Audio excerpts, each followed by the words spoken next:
Hey, everybody. Whoa. Hey. Welcome to City Love Speaks. I'm Dre, What to do? your moderator. Introduce our amazing host, Tabitha Robinson Scott, Stephen Moscow, and the amazing Jamie and Michael Williams, straight off of Working It Out last night. Such an amazing, show. Thank you so much. That show, it hit it. Yeah, it really flowed. Such a really good show last night. I was very, very proud to be part of the show. So I want to start off first by giving great congrats to Punky Johnson. Punky Johnson is now going to be the first out LGBTQ plus woman of color on SNL.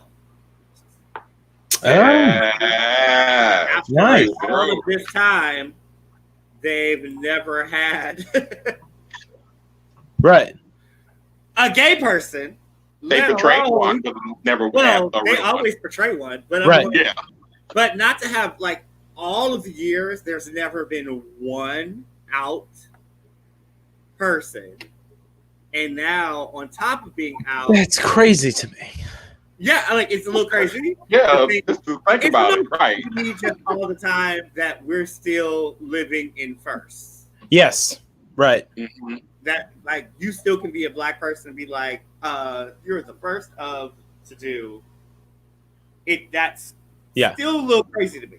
Right. It's like we've graduated from all right, and we're now in the land of still. Literally. Yeah. So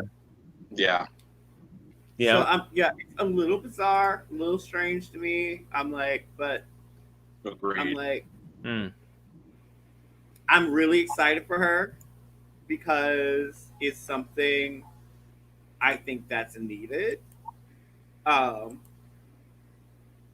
a representation factor, I mean, gay people are funny. Bo and Yang. Just gonna point out, it's only one, but Bo and Yang is out. He's only been on the show 2 years, so it's not like he's anything. That's still just one person. But did he make the announcement? I don't think he made an announcement. I think he's just gay.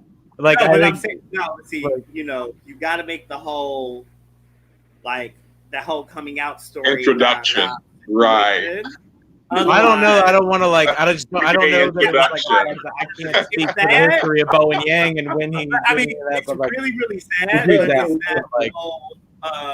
But it is that factor of, it was kind of like Wanda Sykes came out with such a big deal. You're like, got it? No, but it was still as she said, coming out. Wanda Sykes said the description of coming out for Wanda Sykes, I think, is still by far the best coming out story of having to tell her parents. And she said it would have been easier to say I had cancer. It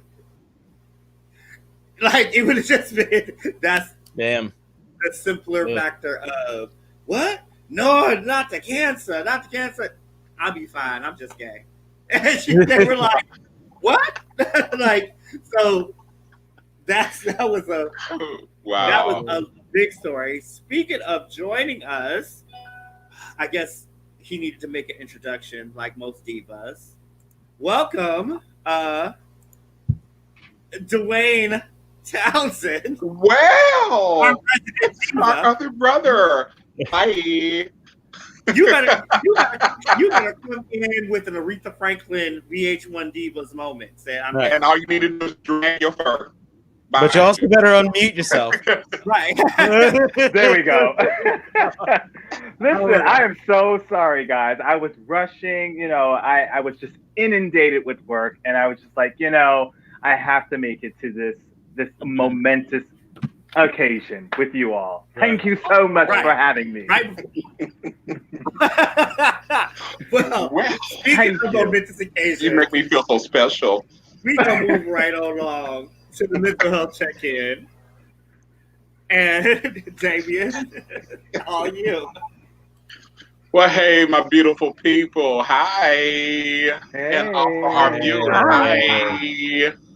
All that good stuff. My usual flow of this is asking each of you how you're doing, which of course, I'm always concerned.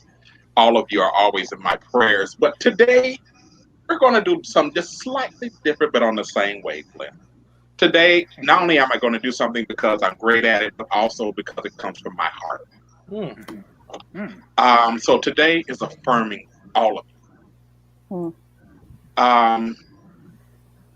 Even though we've known each other for a short span of time thus far, but not only do I look at all of you, but I look up to all of you. All of you are my heroes. Why? Because you stayed the course. Each of you have a testimony, a life testimony of just things you've been through, but yet the mere fact that you're here and you're present in each and every one of your personal moments, you're present, you're there. So I honor you for that. I honor you. And also our viewers out there, all of you are my heroes as well. Because to see all of you still standing, still working, or even if you're not working, you're at home, but you're still here, that says more than enough. That means I'm present and I shall never be defeated because I know who I am and I know what I'm worth, which all of us are priceless. So know that you are loved, and most of all, most importantly, know that you are necessary. Necessary to yourselves, and you're necessary to me. And to all other people that you don't even know you. Or you don't know them, but they know about you. Because trust me, my mother used to always tell me, you never know who's looking at you. So it's best to put your best forward. So I celebrate all of you. And to all of you, our viewers, who deal with things on a much more crucial level when it comes to mental health, or just life seems to be weighing you down and it seems like everything's caving in. We want you to know that you're not alone. There's someone that's waiting on your call. Give a call to the National Suicide Prevention Lifeline at 1-800-273-8255. That's the National Suicide Prevention Lifeline. 1-800-273-8255. We want you to know you don't have to do it. You don't have to take your life. You're worth much more than that. You're necessary. Your life here on this earth is necessary. Someone's waiting on your call. Thank you. Yes. Wow, thank you. I feel really kind of you are good at that. I'm like, right. I know. Wait, Davey, can I ask you? Wait, hold on, Davey. Can I ask you a question? Are you a pastor or like something like that? You have just like this. I am a minister. Yeah. Okay. Yeah. Okay. Gay as you please. Yeah. Yeah. Because I was like, the whole time, I'm like, yes. What? Yes. This is like ministering to my soul right now. Hey, yes. Mission accomplished. Mission accomplished. Yes. Because I mean, we have to remember that. We have to know that even in our worst time, my existence here on this earth is necessary. Because even if it's just the one, I'm giving life to somebody. Right. I'm helping somebody. So everything that I'm doing, even the process, it may be like hell. But yeah, it's worth it. All those papers, yeah, it's worth it. I mean, going to school when I was 40 years old, back to school. And I actually, because I got into the right position as far as life and journey, I became a published writer. I started writing for the Santa Monica newspaper, the Corsair. And my first article was entitled A 40-Year-Old College Student. Needless to say, I was 4.0, majoring in journalism. Hi, how y'all doing? Hello. How you doing? No excuses. Oh my goodness. Man. Well, on a whole different note, in Wear the Damn Mask, so we are now at 7 million cases of COVID in the United States. Wow. 206,000 deaths as of today. It's just crazy. Like, I mean, just when you kind of think about the fact of it is as simple as just wearing a mask. social distancing from each other, at least 6 feet apart. I mean, I don't know why this is such a challenge. That part, yeah, something to make. But it is a challenge, and I'm going. And I don't know how to make the challenge better. I am really looking forward to a lot of our followers have started the hashtag Wear the Damn Mask and tagging us, posting their pictures of their masks, the whole nine. Some of them have been crazy good. And we will be making that whole tally right before Halloween for on who the mask winner wearer has been. So I'm really kind of excited about that, which is really cool. But in other health needs and I get what's going on. So in California, the governor, in this new California for All situation, Tabitha, what is this about? Well, Governor Newsom signed a bill into law where inmates will be housed in prisons according to their gender identity. And not the gender that they're assigned at birth, but their chosen gender identity. And it's caused quite a controversy. I've heard a lot of discussion about it. It's already been signed, so it's happening. Yes, it's done. It's a done deal. But I would love to hear your thoughts about it because it's already into effect. It's already happening to people. So I would love to hear your thoughts about it. I'm for it in the sense of I'm going to be really honest about it. I never thought about it until watching Orange is the New Black. And it gave me an insight on the necessity of it. Like it wasn't because it's not about like how you see yourself is not how most of the time how other people see you at all. But because you were born with a penis and now you have breasts and you're taking hormones and you're in the midst of this transition, then to be, I guess, yanked out of it into a reality that's not really your reality has to be more mental depreciating than what people think the mental depreciation goes in the process of changing. So I think it's a necessary thing. I hope it becomes a state trend from state to state to state. I do think that possibly, I'm going to say California and New York probably need that law the most in the sense where there are more transgender people per capita in both of those states. And oftentimes when we hear about transgender people, it is not the Jenners, it is the poor and downtrodden. Like they're doing whatever they have to do to be able to afford the hormones, to afford surgery, down to prostitution and all selling drugs. They're doing a lot of illegal because they can't normally get, depending on how passable you are, you can't get a regular job.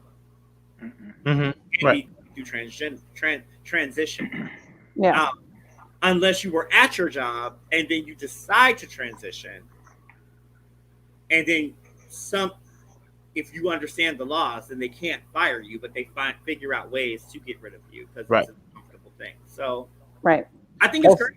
Yeah, and so I was looking into it, and effectively, they find that trans inmates are about 13 times more likely to be sexually assaulted while incarcerated than their cisgendered co-incarcerated people. And so, if doing this is going to reduce that, then it is necessary. I mean, 13 times, not 13%. 13 times is about 1,200%. So that has to be brought down. That is a failure of the state. It's not a benevolence of the state. It's a failure of the state. And my two concerns about it, not concerns, my two feelings about it. One, yeah, there's obviously going to be some BS conservative talking point about, but what about the men who choose to be called trans so that they'll be incarcerated with women, and that those women will be in danger of being raped? I can only imagine, if that's the logic that they apply to bathrooms, that's going to be some crazy gymnastic logic that they're applying to prisons. Well, right, yep. But I think you're onto something. It's just what they're going to say. I'm not saying it's what they're going to say. I mean, the good part about that is when you are transitioning, there's a medical, there's paperwork behind it. Like, I don't think a man is going to be able to say, I identify as a woman, and there's right. It's not going to be something that's going to happen in the courtroom. Yeah, like it has to be a paper trail. Yeah. Of it. I mean, there's a paper trail to transgender people. Look, we just never really pay attention to that paper trail until, as we say, this whole bathroom situation, where, and part of the bathroom situation comes down to the factor, I think the argument, especially the argument that they had in Delaware, that was they weren't able to separate between transgender and transvestite. Right. And there's a vast difference between a man that enjoys putting on women's clothing and a man that is a woman. Right. So I really believe, especially as a California native, born and raised here, first of all, about damn time. And to me, for Governor Newsom to do this, to me, it's the ultimate respect. Because above all the logistics, the numbers, cisgender, that gender, we are all humans, which deserve respect, even if you don't accept it. So, that, to me, that's the major top of the line bullet point. I thought that was amazing, but I'm going to be a little cynical just because I have some cynical stuff too, so go for it. I think this is Newsom's prep for the 2024. 2024. I think this. Absolutely. I think this is part of his full prep, down to the point where, like, Californians, y'all getting a whole lot of stuff the rest of us are not getting in the rest of the country. Like, sorry. Right. I'm like, what? Like, and I don't really. I'm just saying. All I'm saying is, you. God bless your heart and all your parts. Come on over.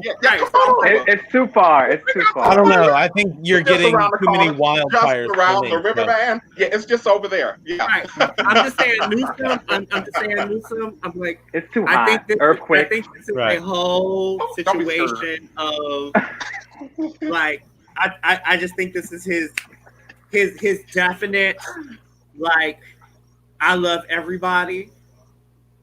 Yeah, I think that's an okay amount of cynicism, though, to be basically like, if anyone's going to do anything to try to be president, it should be expanding the people that they serve as an elected leader. Well, I agree, but this is an opportunity for him that oftentimes it takes what you say, some type of tragedy of some sort. It's kind of like everyone thinks that Andrew Cuomo is going to be like a candidate, but he's not. And part of the reason he's not going to be a candidate, he purposefully does things that a lot of people don't really see media-wise that take him out of the running. His brother has a whole show on CNN. This would have been like, if he ran, he would get the same criticisms that Trump gets for Fox. Right. The difference is this would be real nepotism. Yeah. Well, I'm thinking about. Well, thinking about the issue, I mean, Governor Newsom has done a number of things in the recent months, especially with the inmates that are fighting the wildfires. You know, he's really establishing a platform that hopefully will set the standard for the rest of the country. I know when I taught adult education in Pennsylvania, I had a number of students that were transitioning that came from men's prisons, and they were being held in men's prisons. And when they came to my class, which is outside of the prison, they actually brought them downtown to me. That was their only opportunity to really be who they were and to be in an environment where they felt safe, because they were separate from the male population. And I was able to have a number of conversations with them about the experiences that they had in prison, which was just horrible. And Pennsylvania actually deemed your housing based on your stage of transition. So it wasn't one or the other. It was simply at what stage you were in your transition determined where you went. And unfortunately, because like you said, there's a number of financial ramifications that go along with transitioning. They were at a standstill where they couldn't afford to take the next step in their transition, and they were stuck not only in the prison system, but they were stuck in their transition. Yeah. So hopefully this will allow the opening of conversations so that people can make those transitions and completely go through to whatever extent they feel comfortable with, and be in an environment that supports them. Right. Exactly. My point of cynicism, killing are just horrendous. It's just, daily. It's like almost a daily thing. You see in the news, another trans sister is gone. I'm like, really? For what? It's like to become a sport. Yeah. Well, it has. But it has. I feel like it has. Yeah. I mean, but more than just a sport, it is it's a conversation that sadly even Black Lives Matter is not really trying to have, because the majority of these deaths of our Black trans sisters are by other Black men. Mm-hmm. Yeah. So this brings on especially right now, on the highlight of how media always wants to frame Black on Black crime and this whole situation. And then we do have a very discordant conversation amongst people of color when it comes to gay or different. And now the conversation is even worse, because we can't really get people to what you say. Everybody still is looking for acceptance instead of respect. And then now we've added something new in, where now they've added in non-binary. So now you're asking to be insulted because instead of calling you them or they, people are just calling people it. Or an inanimate object. And so this again starts the whole the name calling that is disparaging. It's kind of takes me back to when I was younger, where the worst thing that you could call a gay person was a fag. Now it's almost the kindest thing that you can say compared to all of the terms that are now out for each individual person. It's just it's a lot. But on a brighter note, people are out here trying to make changes. So Dwayne, how do you feel about the whole Rock and all he's doing? He's doing the most. Oh, you know what? He is doing the most right now. He just don't know it. Well, I mean, all of ours. Right. I'm just in for around. I'm only in for the tequila. I'm just in for the tequila. That's it. I'm in for the tequila. Which is really good, by the way. It's amazing. I haven't tried it yet. So it's the best buy you can make. I'm telling you. It's wow. Yeah, it's good. It's better than 1800, and that's my favorite. Really? Because that's my stick. So yeah, if it's on that, yeah. It's amazing. It's smooth. It's good. Even a good name. Terramana.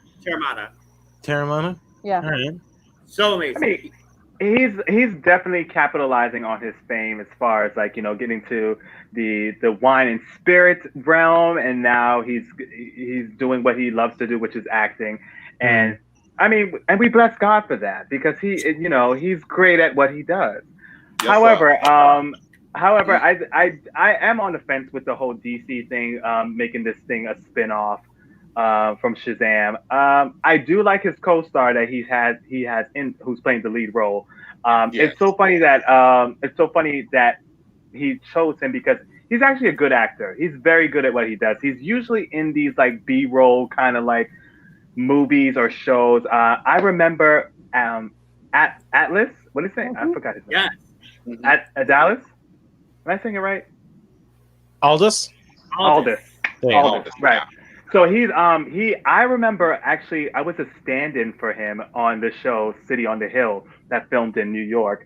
And he is the coolest brother ever. He was just so down to earth and whatever. But it's going to be interesting to see how he transitioned from like these TV roles to like a major a superhero role, because that's good. Mm-hmm. That's a big shoes to fill, period. And I'm interested in seeing how it's going to turn out. But yeah, The Rock has his his leg, his arm, his neck, and everything right now. Yeah. In the XFL, him and his manager, being the first male and female people of color to own a major, sports industry. Like they have the entire thing. So that's exciting. He's from the town next door to my hometown. And his dad and my dad used to gamble together. And so I always have a special place in my heart. And I'm so glad that he is being successful and has found his way through some very, very difficult times. And if you haven't watched or signed up for his Instagram that shows his workouts and his cheat meals, please do that as a gift to yourself. Please do. I'm already on there. Every time it says live. Oh, hold on. Yeah. I mean, I've never appreciated a bench press more in my life. You too? Oh. And he's on it. How you doing? I didn't know you could do all of that. Like, wow. Or a stack of pancakes. Right. The stack of pancakes. Yes, the meal prep is everything. But I think I'm a little more turned on with when he has the daddy and daughter days, the Princess Day. Yes, so cute. I'm like, really? Like everything. The Rock is soft. It's brilliant. Like it's literally brilliant. But as a daughter of a very well-known professional athlete, I know that they have him wrapped around their finger. Oh yeah, definitely. We'll never be able to say no to them. He will always, if they hand him an empty teacup, he is sipping out of it. Like they are always going to have him as a captive audience. And I love it. Love it. He can do no wrong. Listen, he better not do anything wrong. I'm just saying. He can do some wrong, and I'm here for that wrong. All of it. Dirty. All y'all dirty. Thank you. I do my best. Right, okay. I said, but fantastical superheroes. Steven had us watch Lovebirds. You're welcome. Something funny. Thank you. Like last week is funny. Oh my God. So Steven, take it away. Okay. So Lovebirds is hit Netflix over the summer. It stars Kumail Nanjiani and Issa Rae, and it's about a couple who's tired and they're fighting, and they recapture the romance after accidentally being implicated in a murder on the way to a party. And then they run across Louisiana trying to solve this murder because they don't believe that, because it looks like they did it. And so the only way to clear their name is to solve it themselves. Oh my God. This was one of the funniest movies that I have seen in a while. Are we all? We've all seen Eyes Wide Shut. Oh yeah, right. Ever. Yeah, I mean, Yeah. so to have the like Eyes Wide Shut party, you know, to have it like to have the, you know, there was a thing that they tried to cycle in and make it a thing where they count to 3. They do it 3 times. It's not that big a deal, but something that they. You think the 1, 2, 3 thing was the best? Because what I think the best was that they kept bringing back "Don't piss on my back and tell me it's raining." Oh my God, that's that's Judge Judy, right? Right. They're like, I would never do that. I would never do that. The reason I thought the 1, 2, 3 situation was amazing because they wound up doing it 3 times throughout the movie. Mm-hmm. But it just kind of showed how they so weren't on the same page. Right. Yeah. Even when they thought they were on the same page. And then it was like, fine. Then she tried to get on the same page with him. And he's now trying to get on the same page with her. And then she takes off. It's like, what? But then when they finally do come together on it, it was perfect. Like it was, I like that was the thing that kind of gave the relationship hope. Right. Because the whole fight was about, like, it all started to go downhill just because she wanted to do the Amazing Race and he thought it was stupid. Right. Right. That they would never win. Yeah. Right. Amazing Race. Right. Like, pretty much. And, like, I loved it. It was so funny. There's a character named Keith that Kumail Nanjiani is jealous of because he feels like he's, you know, continually hitting on Issa Rae, but he also like rips off Cat Williams. He's the funny guy at the party, but he always rips off Cat Williams. And I love that, like, he lists some joke, Kumail does, and then when we cut to the party, the first thing we hear is him tell that Cat Williams joke. It's like, brilliant. And then to see them come to the party and they're trying to, like, you know, play it like they're late and everything's normal, and then they're like, anytime Keith asks a question, Kumail's like, no, Keith, it's not. Well, I love that part of it because that is something we normally don't see in a film, in the sense of, oftentimes, if you're the black person, you're dating outside of your race, they're normally really intimidated by the other black person that possibly could be interested in you. Because it's kind of the once you go black, you can never go back, like, situation. And so it's like, if I'm going to lose you to anybody, I'm going to lose you to this beautiful black man. Not just I'm going to lose you just to lose you. And so it's this intensified feeling of, like, trying to step up and be the man, which was so brilliantly done because it's something we normally don't get to see with people of color. Right. It's very a black-white thing, but it's not a black-white thing. It's a cultural thing. It's like, it does not matter. Right. Yeah. And I love the factor that that Issa actually played that girl, not the black girl. Sure. Because Issa Rae is, you know, she's normally known as being, you know, the sister. Yeah, the deep sister. Got it all together. She woke. Right, but the woke and all that. But I love the factor that she was like a white girl that happened to be black. Right. And it was just like her full upbringing and the whole night. I'm loving this, these new characters that she's delving in, just like from East Coast, Coast to Elite, she did it. And now, you know, Lovebird, she did it. Where showing different. There are so many different types of black women that you kind of can't put them all in one star, and it's been great to see her kind of expand outside of the awkward woke girl into girls that she knows. Mm-hmm. Yeah, I thought it was fun and brilliant, especially when they're in my favorite scene, the Eyes Wide Shut, where she's like clapping, she's starting to clap, and he's like, "Don't do that." What are you doing?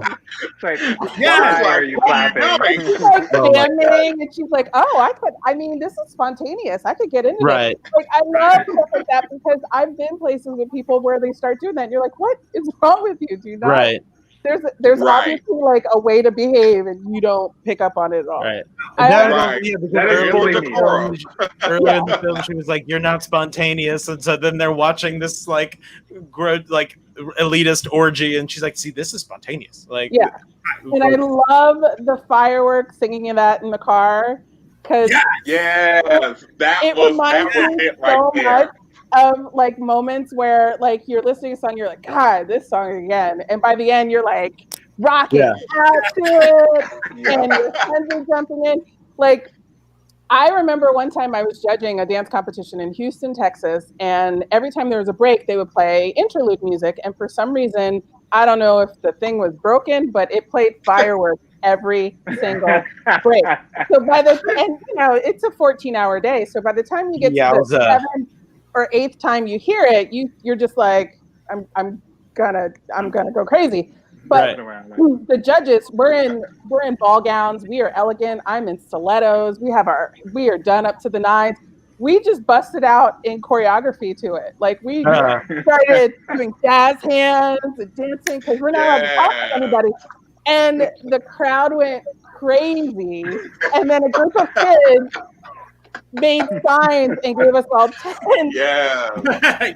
Amazing. And it just made the whole day and broke up the monotony because it was a long, hard day. Right. But, it was like that state of exhaustion that they also were in the movie where you're just like, we got to jam out to it because there's nothing left to do. Wow. It's literally done. But this may be the first movie that all of us are going to keep. I think so. Yeah. I have to say before you say all of that. What are you gonna say, Damon? What do you not like? Tear it down. Because I will rip it, Steven. Come on, come on with it. Rip it good. Rip it real good. No. But no. For me, it was especially that scene right there, Tabitha, that was so sentimental. I mean, because I had to look at the movie again because I had already seen it when it first came out. But looking at it again was like, okay, I get it even the more. Because, of course, anytime, just like with movies and just like with a book, you go back at it again, it's like, oh, I see now. So, the working through it, because, it had only been 4 years. So for them to go through all that traumatic drama and life-changing, type of things and still find a way to hold it together, that was amazing to me. That was amazing. So, yeah. Perseverance. You had us thinking you were going to be talking trash. What are you doing? No brain. Yeah. I mean, it's funny. There are two things that I saw that I was like, Like, the first thing I saw was there was the fact that the Lyft driver was a woman. I was like, oh, that's not New York. Because something that people talk about is that, like, there are no female Lyft or Uber drivers in New York, but it's, like, super common everywhere else. It's like, it doesn't happen. It's a weird thing. But the other thing is that they talk about Keith's body being, like, really good, and that's one of the reasons Kumail was, like, jealous. But it's been well publicized that Kumail's ripped now. Like, if you've seen pictures of his body, the dude's jacked. So, like, when he takes off his shirt to, like, show his horse wound, they, like, very carefully do not show his body at all because he's too cut. He's too cut. Yeah, I love it. Good in that suit. Oh yeah, that's when you're like, the dude's looking good. Yeah. That's very smooth. It was hot on him. I was like, yeah. That color pop. I was like, come on with it. Yeah. Come on with it. It was okay. It's all right. Really? How are you gonna do that? And like, also just the comedy itself was like really another level of great like, improv, but like semi absurdist comedy of when they're like, do you know how many people I've killed today? I'd say you've killed the exact right number of people. Like, that was so funny. Or the like, talking about environmentalism, being like, is weird environmental? Oh, is environmentalism weird, or is it absolutely necessary? It's amazing. No, when she like completely insults him being a documentary filmmaker, she was like, "You make reality TV, nobody watches," and I was like, right, yeah, like. It was the comedy, the fights were between them were just like pure comedy. It was amazing. Pure comedy. The fight was when at the end. Where she's like, "I'm gonna shoot him." And he's like, "You're not gonna shoot him." Like, and like he's like, "You sound like my parents." Like, yeah. And like they were just going at it. It was brilliant. I was like, "Oh my god, I love everything about this movie. It's so fun." Yeah, I had heard good things, but for some reason, it was just one of those Netflix movies that I was like, I'll watch it at some point. But like, I feel like this movie is undersold. This movie is so good. I'm surprised it even made it into the theaters, because it was in the theaters for just a short time and it just went. It just disappeared. Well, did it get released like right before pandemic? It did, and then Netflix picked it up, and Netflix, believed in it enough to say, we're going to pick it up, and gave it a separate Netflix release date, which I think was really, really smart. It was smart, I do, because everybody was watching at that time. Right. And I'm surprised that HBO didn't do that. Yeah. Yeah. But Netflix is smart, though. Netflix is pulling in things that people would not expect, and they're doing a really good job right now. Their content, I have to say, ever since Disney Plus came out, because of their conglomerate and all the stuff, things that they were pulling, that's what really triggered all of this that's happening. Because if you look at it, Netflix, they had their little stuff here and there. Hulu had their things, and of course. But as soon as Disney Plus came out, it was like we're snatching all wigs. Yeah. So then all of a sudden Netflix was like, and Hulu and HBO was like, "Oh, y'all not leaving us out. Hold up." Right. Yeah. We will not be eating your Charlize Theron, you want to do a movie? Ryan Reynolds, you want to do a movie? You got something? Like, it's crazy. I love it. I love it. Yeah. I'm just waiting for them to call us for us to be their first like in-house talk show. That's what I'm waiting. I receive it now. It's done. Done. It's time. Wait. Dre, you just put it out there. You just spoke it and you put it out there. So expect it. You just spoke it and put it out there. So expect it. I was very I had great. I just attached it to a balloon. I've sent it to God. You were like, I love it, Steven. It's like hey, there you go. On Netflix right now. There you go. And I am so very mad that they have started doing the one episode a week. Right. You can't just binge all the episodes back to back anymore. It's killing me. The new Bake Off season is out, and I'm going to die. Oh my gosh. Right. Yes. Can we talk about Bake Off? No, we actually can't. Please. We actually can't. Please. Okay. Seriously. Next week we can. Why am I stuck watching it all day? So. Right. Because we have to get to State of America. I'm like, well, it's the quarterfinal. Now I gotta spend the next hour. It's so right. But then it's only the quarterfinal of season 7, season 8. I know. Yeah. I'm like season 8. It's only one episode. I'm like, I need at least 3. I need at least 3 episodes at a time, not 3 to 4. Do it Love is Blind style. 5 episodes. 5 episodes. Yeah. Right. There you go. Right. Yeah. But, so in State of America, oh my God. So Amy Conant Barrett. So is this thing on? Did you guys hear me? Oh, oops. I think everybody's about it's out now. You mean as she's been dubbed Notorious ACB? That's a thing. They've said that. Is that a thing? Oh, yeah. They have already taken RBG's name, and they're trying to apply it to Barrett. No. It's a hard no for me. It's a hard no. It's a hard pass for me. So one point where I feel like for her to replace Ruth Bader Ginsburg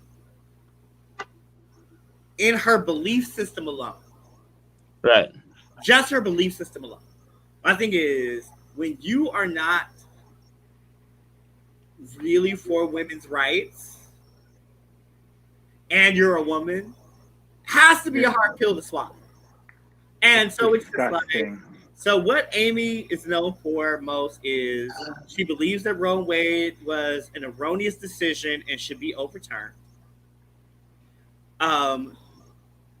She believes that judges should be bound by their religious faith and joined anti-choice activists in affirming fidelity to the Catholic Church, supporting banning abortion against LGBTQ equality. But also, she made a public statement, which was the stupidest thing she probably could have did, to protest stupid is a stupid does. the Affordable Care Act for birth control coverage as policy. Right. So I'm having a really hard time with her in the sense of her beliefs, but also she's only been a judicial judge for less than 5 years. So how do you go from there to from here to there? But how do you want to take one of the highest position in our American judicial system when you don't believe that women should have equal rights? Like, you can't do both. Right. Exactly. And I feel the same exact way. Like, and I feel like it's a disrespect to RGB to even nominate her in it. Because I'm fine with the whole, everybody has their own right to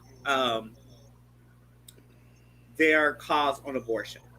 Like, I'm the first one to, the only way I can see get behind Roe versus Wade being turned over is only on the basis that it creates an equality for men in the factor. Because what happens with Roe versus Wade is a woman can have an abortion if she wants to have the abortion. But if you choose not to have the abortion, then the male is responsible for financial support of a child that he did not want. Or she's, which we've seen in waves, and he wants to have the child. She's not forced to have the child. And I get behind the whole, it's a woman's choice, it's her body, she should be able to do what she wants with her body.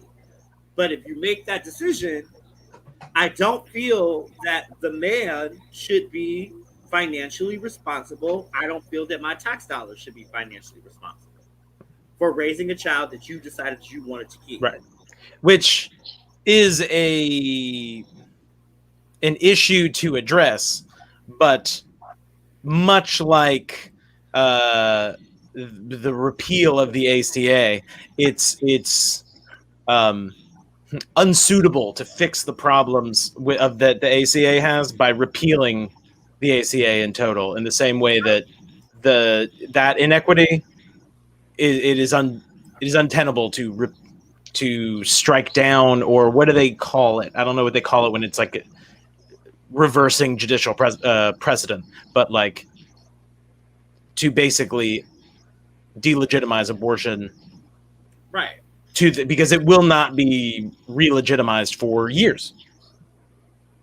Yeah. But then on top of all of that, the whole goal of trying to push her through is just to help to devalidate the election if it came down to it being a court decision. Right. Because she has already stated that she would not recuse herself, which without doubt you should. Right. Just because it's your whole come up is a thank you to vote in favor. I hate to say it. Like, it's all time. You shouldn't hate to say it. It's what it is. Like, but like, as mad as I've been about this whole situation, the woman that I don't trust, make me like her, Miss Amy Klobuchar. She was on it. Damien, like Damien's face. Damien, Amy came for this. Listen, I'm going to set the stage first so we can, you know. And Okay, unfortunately, I have to say his name. We have 10 minutes left. Senator Ted Cruz. Steven. That felt icky and ugh. So, TC, that's what was it. Yeah, him. Says that politics is more like a theater drama. And he denounced the Democrats to call to keep the vacancy open, the SCOTUS vacancy open. And he said that it's inconsistent with the president and will of the voters. He also defends that lady, that's the nominee, judicial nominee. Amy Coney Barrett. And he, her. Democrats treat Republicans unfairly. And he said if Biden doesn't win, he fears that there will be more violence in the streets due to the Democrats, of course. So now we get to our long-lost cousin, Senator Amy Klobuchar. I love saying that. I don't know about her being a cousin. Like, well, I mean, that's why I said long lost. Distant. Yes. Yeah, long lost. Twice removed, came back, and then moved in. So, right, around the corner somewhere. Right. So, needless to say, first of all, if you ever want to see a video of nothing but pure receipts, watch that one. Yeah. Because Mama K serving. I said, ma'am, I like it. I mean, she was appalled with what, because she was saying at the intro of it, she said, usually I have to put out what I was going to say, because I usually follow, TC. But she said, just 2 years ago, the head of the Republican Party, Mr. Mitch McConnell, is that his name? He said the American people should have a voice and the vacancy shouldn't be filled until we have a new president. She said this is what was said just 2 years ago. She said, if I'm not mistaken, she said we are in a democracy and the people are voting now. Right. Because they see through it. You're not fooling the American people. She also said that Biden will abide by the results, but Trump has already stated that he will not. Also said Trump has brought discourse to the voting process. And she also gave great homage to the icon, RBG. And said, it's because of her that we have women's rights. And she's won 5 out of 6 times. And, the list goes on. And she said, Ted Cruz, you're giving out nothing but lies. And she finds it interesting that the Republicans have paid no attention to the HEROES Act. But she said, you have all this time within 2 weeks to vote in somebody to fill in that position. When she said that, I was so waiting for her to call. I call bullshit. I was so waiting for her to say that. but I mean, she didn't it need was to just call and that's why she didn't need to call bullshit. She said it in plenty of words. Auntie Nancy came to the table and was like, "Yeah, that's cute that y'all trying to do that. So this $2.4 trillion, I need y'all to pass it." How you doing? I'm not budging.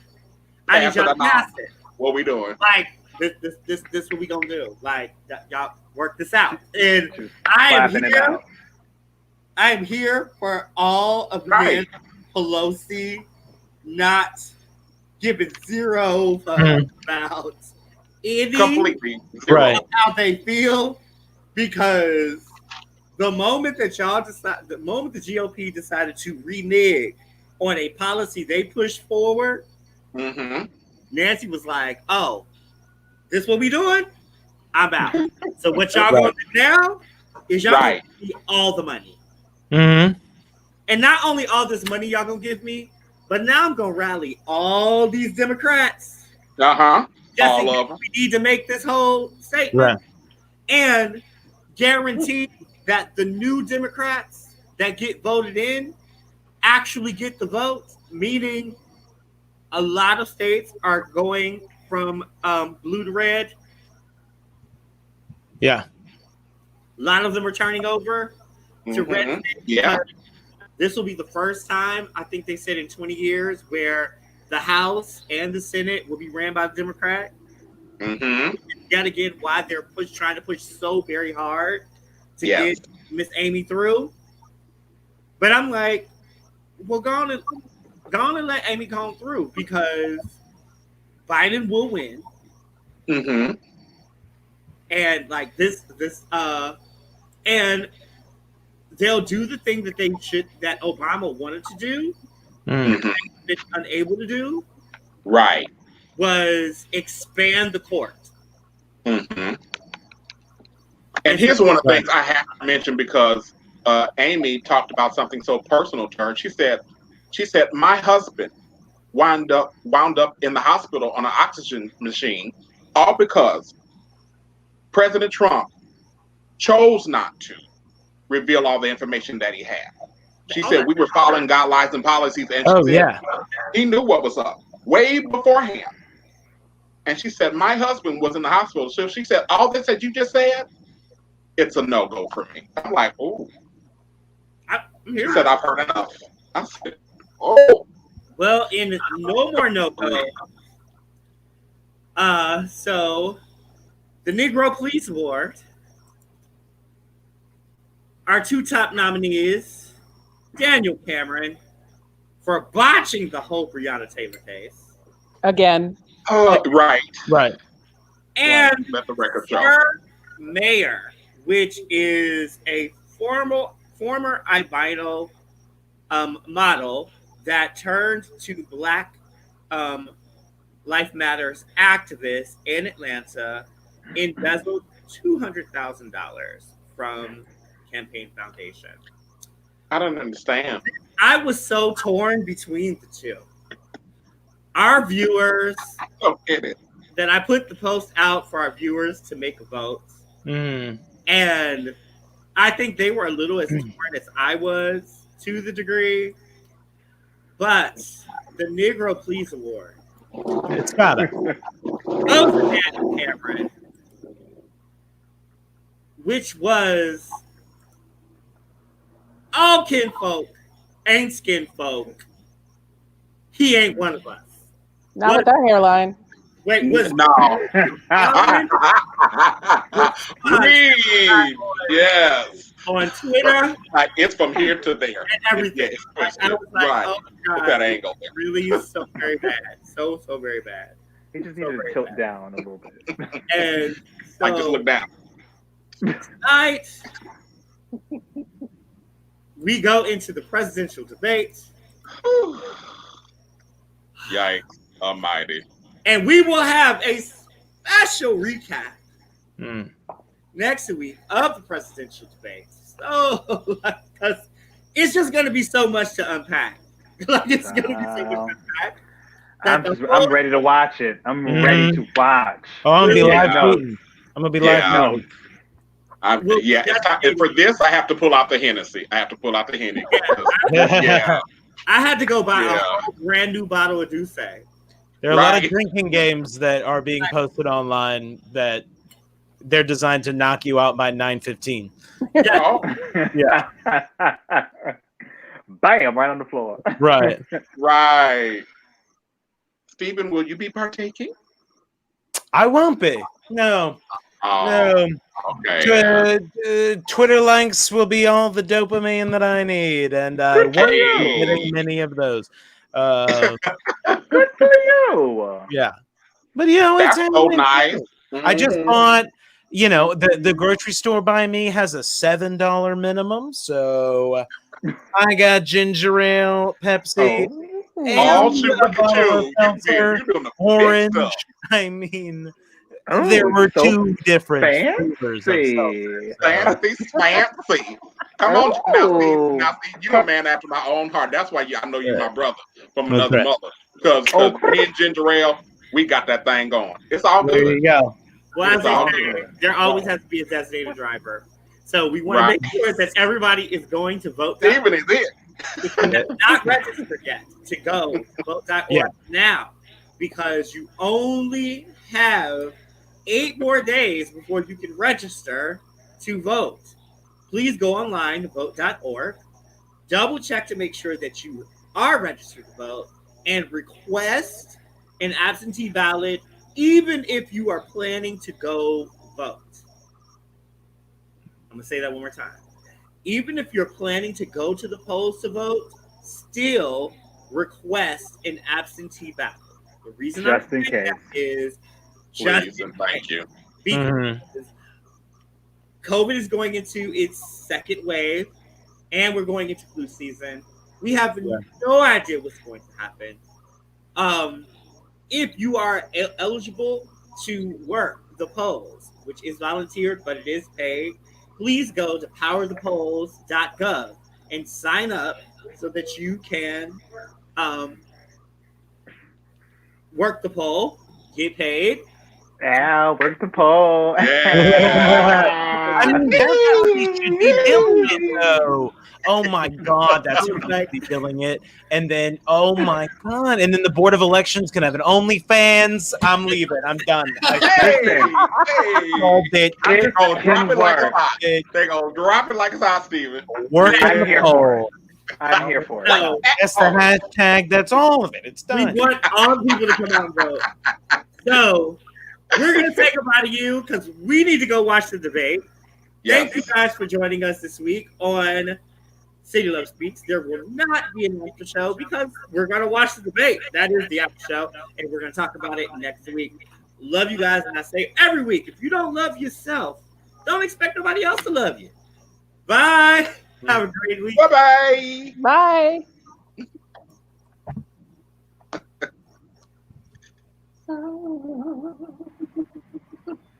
It is taking forever to come offline.